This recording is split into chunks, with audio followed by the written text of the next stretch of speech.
Ички иштер кызматкерлеринин маалыматына таянсак, акыркы жылдары өлкөдө үй бүлөлүк зордук зомбулук күч алды. Мындан улам алардын алдын алууда милиция кызматкерлеринин кесиптик дараметин жогорулатуу зарылдыгы келип чыгууда. Аны менен катар эле өспүрүмдөр арасында кылмыштуулукту болтурбоо, профилактикалык иштерди жүргүзүү иштери бүгүнкү окууда көтөрүлдү.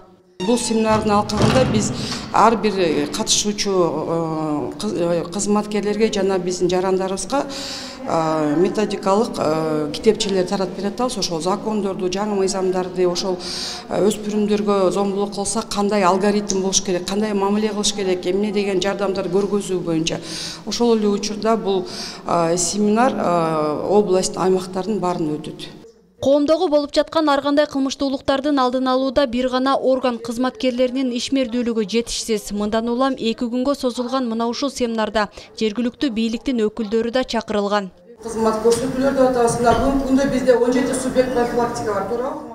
Ушул тапта Кыргызстанда 58 милициянын көчмө кабылдамасы иштеп жатат. Бул да болсо кылмыштуулуктун алдын алуудагы чоң кадам деп айтууга негиз бар. Андагы ишмердүүлүктүн багыттары да бүгүнкү семинарда талкууланды. Dünyasında bizde memlekette mında göçme kaldırma yok. Köpçülük yerde var, memleketler. Emalar bayağı yuridikal konsultasyon verir.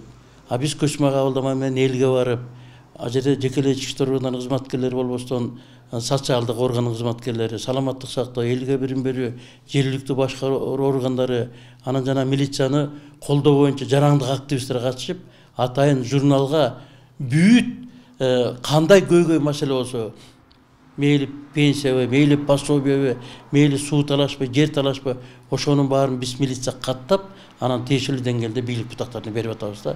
Ошол эле учурда облуста экстремизм жана терроризмдин алдын алуу боюнча жыйын да өткөрүлдү. Бул республикалык иш-чара алгач эле Жалал Абад облусунан башталган. Анын алкагында үгүт бригадалары жана коомдун алдын алуу борборлорунун өкүлдөрү окутулууда. Бул иш-чаранын өтүшү менен бул бир эле Жалал Абад областында эмес, бардык областтарга пландаштырылган.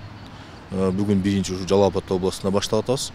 Азыркы учурда диний кырдаал менен байланыштуу болгон өзгөчө ушу жаштар арасындагы радикалдашуу процесстери ушулардын алдын алууда ушул бүгүнкү өткөрүлүп аткан иш-чара аябай өзүнүн мөмөсүн берет деген ниетибиз бар. Мындай иш-аракеттердин бардыгы орган кызматкерлеринин практикалык ишмердүүлүгүн жогорулатуу максатында жүргүзүлүп жатат дейт тийиштүү адистер. Ал эми статистикалык маалыматтарга таянсак, Жалал Абад облусунда 9 айда балдарга карата жасалган зордук зомбулуктун 23 фактысы катталган. Алардын 5-өсүндө тергөө иштери жүргүзүлүп жатса, 18-и кыскартылган.